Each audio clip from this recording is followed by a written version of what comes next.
Hello everyone, welcome to Travel Insights, where we take a deep dive into the psyche of leading travel industry veterans from the travel, tourism and hospitality industry.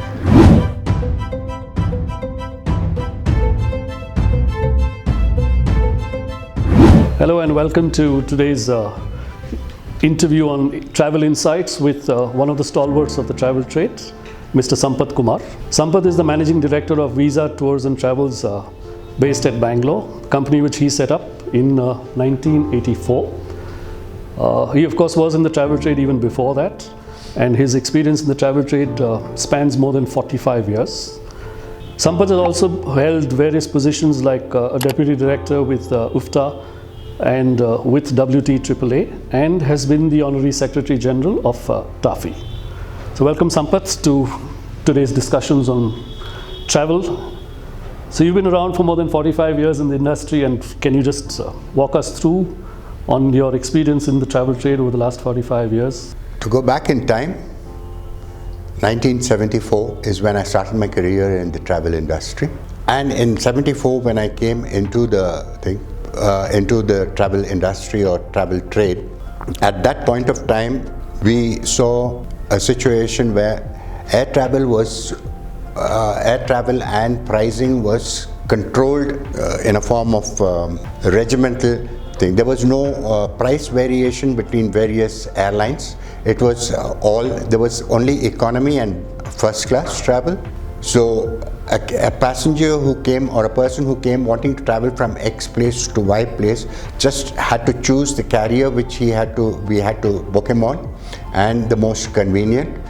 Everything else remained the same. Now, what about the industry functioning and industry practices? How have they? Yeah, there were very few agents who were actually accredited by IATA, and that was based on purely on the experience of people in the field and the number of offices, or the way in which they had other services as well. But how was it done before the computers came in, and what were the challenges or what were the problems at that time? Well, everything was manual, word of mouth, telephones, telex machines, teleprinter machines, and that was the way in which we communicated and got things done. I think professional qualifications came into the industry only in the late 70s and early 80s. So what you say is that those who came in later were not professionally qualified? No, the ones who were earlier in the industry were not professionally qualified. Okay. They were all merely based on, it was, as I told you, it was business conducted. They were not professionally qualified. And in the Western world, slowly computers started coming in, and then things started moving in a different direction altogether. Coming to the 90s, as I told you, there were no volumes as such with air travel. We actually wrote tickets. Yeah. We wrote tickets. Paper tickets, as you know. Paper tickets, and tickets were issued manually. Fare calculations were done manually, and subsequent to that came the computers. We then started receiving from the airlines faster communication. So we were in a certain way assisted by the airlines to move forward. Then slowly we moved on from writing air tickets to printing out air tickets with the use of computers, and that again still continued as paper tickets. Then over a period of time, the airlines realized we would like to give a more number of people the opportunity to travel by air, and it should also be made more easily accessible to the public. And with personalized computers, the laptop type of computers which came in, they felt that it would not be necessary for them to continue with the paper tickets also. So then we moved on to e-tickets or paper tickets. It's still there, and many countries we still need to produce the paper tickets. We have moved on, And today we have come into a situation where we produce our proof of having made a reservation and having secured a ticket for ourselves by merely showing our mobile phone. Yes, I understand. And Over these years, what have you seen in terms of changes, in terms of customer demands, customer preferences, customer necessities? Here again, there's a lot of change. In the earlier days, without computers, people were looking for individuals or persons who have traveled to a number of places, who had their own personal experience, and with that, they trusted. Then if a person is well traveled, who has experienced it, they trusted them and said, okay, you tell me what to do, where to go, which hotel to stay, what sightseeing places are there. So these were type of things which we, out of experience, out of I mean, today a travel professional can't see the entire world and know everything, but they are being travel agents or travel professionals. We also sent people to different destinations, even though we have personally not experienced it. They came back and gave us feedback, and that we retained as a kind of experience, so that the next customer or somebody who came to us said, yes, we have sent somebody over there who has come back and given us a feedback. I can trust the gentleman or the lady who has gone there and said, okay, do this. This is what you should be looking at.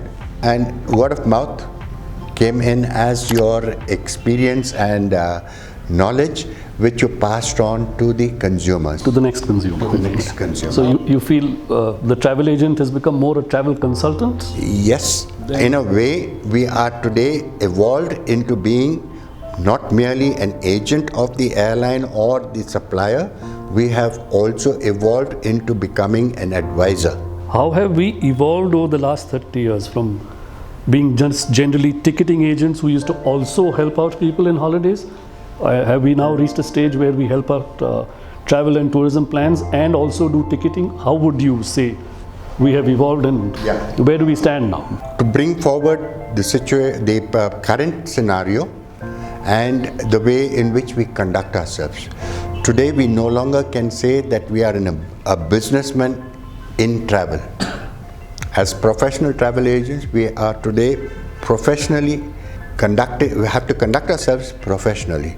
We no longer can go to the market and say, listen, I'm a travel agent, I can give you a ticket and please come to me.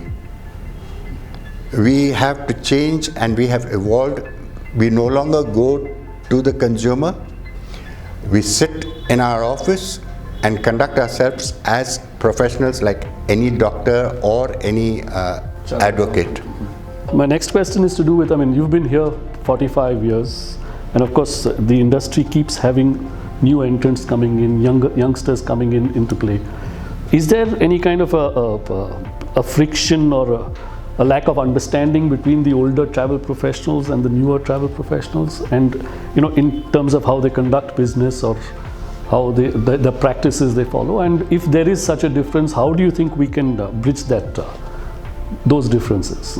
There is a time, for about a decade, we had no new entrants in the coming into the travel industry.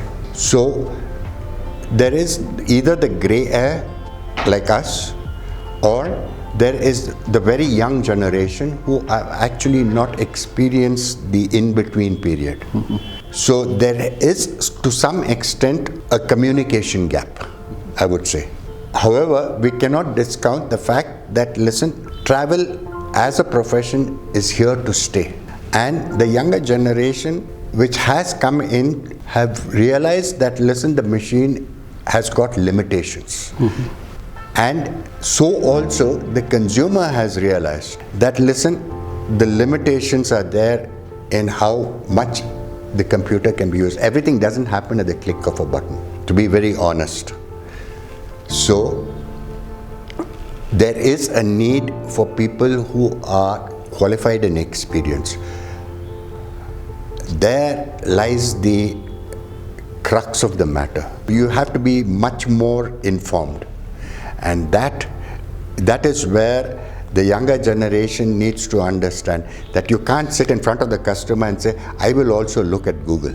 You need to speak to with some authority that you have to speak to him with authority, that he wants to sit and listen to you and say, I need you. So you feel the younger generation is relying on practically the same tools as the customer and is ill-equipped. He needs to be, today, what I see is that it's going to take a little while. It's going to take a little while. It's not that they're not going to evolve.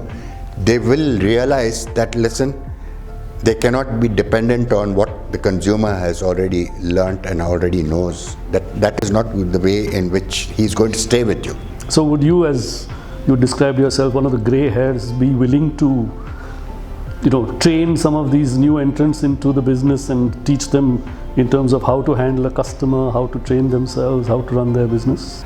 I'm not professionally qualified to be a trainer, but I can mentor. Experience is enough. Mentor a person, yes. I wouldn't like to get down into the nitty-gritties of it, but if there is somebody who approaches and says, listen, what would you suggest or think, I'm here to give them the experience, because history plays an important role.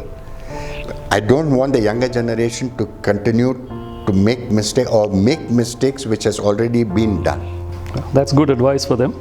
So now, before we wrap up, tell us about one change you would like to see in the travel industry sector over the next few years. I think it's time that the three, travel, tourism and hospitality, come together with an understanding we need each other, and that we conduct ourselves as professionals, and everything which is today being brought about is not about in a legal way. There are lacunas in the laws which are there, which is being used by several of the younger generation, and what they call disruptive practices. That's great, Sampath. Great to hear. And thank you so much for today's interaction. So that was Sampath Kumar, and we'll get you more soon enough. Thank you. If you like this video, hit the like button and subscribe for more such insightful sessions.